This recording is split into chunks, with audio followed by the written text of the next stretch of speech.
let's kick it off with the escalating trade war between the U.S. and China.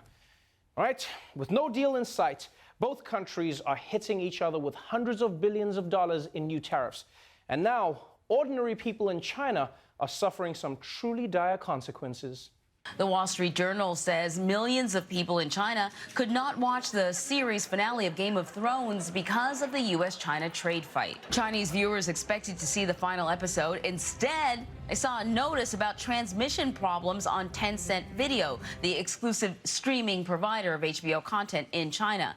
Many fans fumed over social media. HBO says China restricted Game of Thrones from airing due to the trade dispute. Yeah, that's right.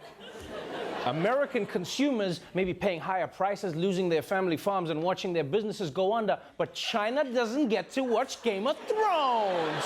USA! USA! USA! That's what I'm talking about. But this is it's a true story. China can't watch the Game of Thrones finale, and they are pissed. And once they get to watch the finale, they'll be double pissed. Oh, man. I feel like this is how the U.S. could actually win the trade war, right? Because you realize America's best export is pop culture. And if you can make it so that China always gets some of it, but not the whole thing, it's gonna drive them crazy. Yeah. For instance, when the new Star Wars movie comes out, just send China a version where it's the long scroll in the beginning, immediately followed by credits. Yeah, people will be livid. You could do it with music. You could do it with music too. Send China EDM songs, but then cut out the part when the beat drops. Yeah, it'll drive them insane. It'll just be like 12 hours of like diggity diggity diggity diggity diggity diggity diggity diggity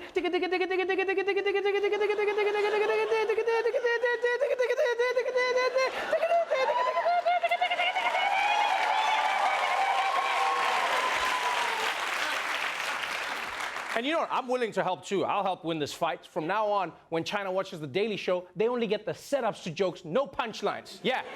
Check this out. What do you call a Chinese president who can't read? All right, let's move on. Let's move on from the trade war to America's culture war, because Alabama is at it again.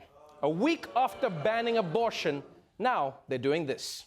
Alabama Public Television has chosen not to air PBS's recent Arthur episode featuring a same-sex marriage. According to the director of Alabama Public Television, the wedding of Arthur's third-grade teacher, Mr. Ratburn, to Patrick, a chocolate maker, poses a problem for the young target audience who might watch the show without adult supervision. Really, Alabama? This is so insane. For starters, you can't keep reality hidden from children forever, okay? Eventually, kids are going to learn that aardvarks are gay, okay? It's inevitable. And also, what exactly are you afraid of? Just because a kid loves something in a cartoon doesn't mean that they're going to try and copy that behavior. Right? I grew up watching SpongeBob, but I don't live in a pineapple. No, I live in a 2-bedroom apartment under the sea, right? Anyway, Alabama says they don't want this. They want a kids show that reflects its values better. Yeah, so instead of Arthur, they're airing a Baba episode where the government shuts down his abortion clinic. And finally, if you've ever worried you're not good at your job, you can rest assured that there's someone even worse at his. Ben Carson has been accused of being not qualified to lead the Department of Housing and Urban Development.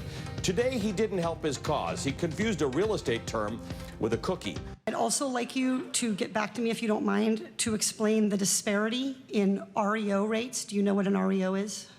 An Oreo? No, not an Oreo.